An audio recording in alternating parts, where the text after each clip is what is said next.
আমরা আজকে কথা বলবো উপসর্গ নিয়ে। আমরা জানি বাংলা ভাষায় তিন প্রকার উপসর্গ রয়েছে: তৎসম বা সংস্কৃত উপসর্গ, বাংলা উপসর্গ, বিদেশি উপসর্গ। তৎসম বা সংস্কৃত উপসর্গ হচ্ছে 20টি, আর বাংলা উপসর্গ হচ্ছে 21টি। আর বিদেশি উপসর্গের মধ্যে রয়েছে ফার্সি উপসর্গ, ইংরেজি উপসর্গ, আরবি উপসর্গ, হিন্দি ও উর্দু উপসর্গ। আমরা পার্ট 1-এ বাংলা উপসর্গ নিয়ে বিস্তারিত কথা বলছিলাম, কিভাবে সহজ টেকনিকে বাংলা উপসর্গ শেখা যায়। আমরা আজকে বাকি উপসর্গগুলো ক্লিয়ার করব। চলুন আমরা দেখি। তৎসম বা সংস্কৃত উপসর্গ, এটি মনে রাখার সহজ কৌশল হলো আপনাকে এই দুই একটি লাইন মনে রাখতে হবে। যদি আপনি এই দুই একটি লাইন মুখস্থ করতে পারেন, তাহলে তৎসম বা সংস্কৃত উপসর্গ খুব সহজে আপনার ক্লিয়ার হয়ে যাবে। আমরা প্রথমে দেখি তৎসম বা সংস্কৃত উপসর্গ কোনগুলো। উপ, অতি, প্র, পরা, সম, নি, অপ, অনু, নির। দূর, বি, অব, অপি, অদি, উত, পরি, প্রতি, আ, সু, অবি। এই 20টি হলো তৎসম বা সংস্কৃত উপসর্গ। তাহলে আমরা এগুলো কিভাবে খুব সহজে আমরা মনে রাখতে পারি সেটা আমরা দেখি। অপি অপর প্রতি, অবিও বিপ্রদাস অতি উৎসুক, তাই আমি নিরবধি সমদূরত্ব রেখে তার দেয়া পড়া উপনুচ্ছেদ করিনি। দেখি আমরা অপি, অপি হচ্ছে একটি তৎসম বা সংস্কৃত উপসর্গ। অপ হচ্ছে একটি তৎসম বা সংস্কৃত উপসর্গ। প্রতি, প্রতি হচ্ছে একটি তৎসম বা সংস্কৃত উপসর্গ। অবি, অবি হচ্ছে একটি তৎসম বা সংস্কৃত উপসর্গ। বি হচ্ছে একটি তৎসম বা সংস্কৃত উপসর্গ। প্র হচ্ছে একটি তৎসম বা সংস্কৃত উপসর্গ। অতি, অতি হচ্ছে একটি তৎসম বা সংস্কৃত উপসর্গ।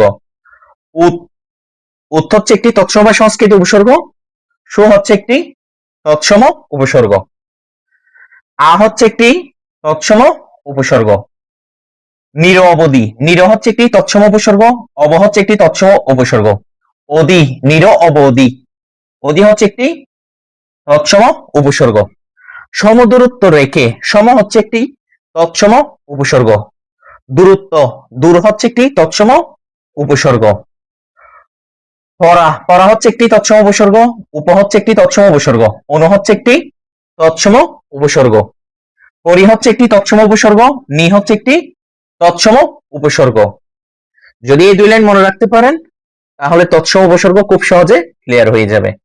এই হলো 20টি তৎসম উপসর্গ। আমরা এখন দেখব বিদেশি উপসর্গ। বিদেশি উপসর্গের মধ্যে আমরা প্রথমে ফার্সি উপসর্গ দেখব।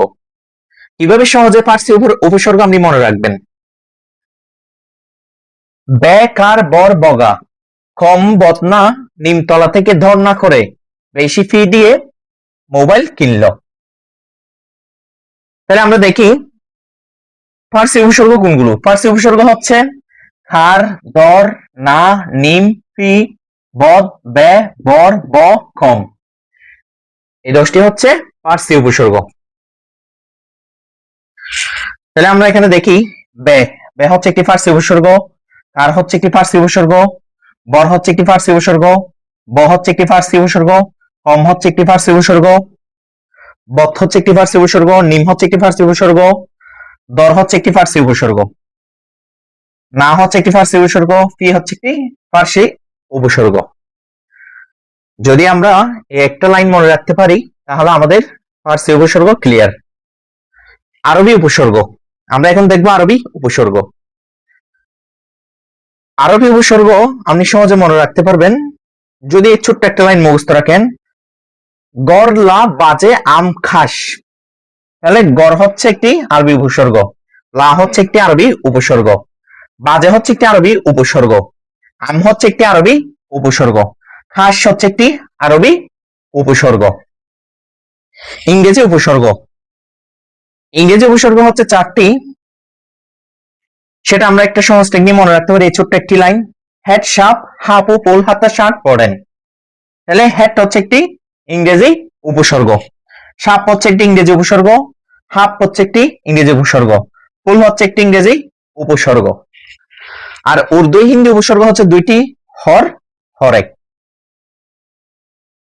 আমরা দেখি বিভিন্ন চাকরি পরীক্ষায় এই উপসর্গ থেকে প্রশ্ন আসে। যদি আমরা এই সহজ টেকনিক গুলো মনে রাখতে পারি, তাহলে অবশ্যই আমরা যে কোনো চাকরি পরীক্ষায় কমন আসলে আমরা উপসর্গ উত্তর করতে পারবো। আজকের ভিডিও এই পর্যন্ত। সবাই ভালো থাকুন, সুস্থ থাকুন।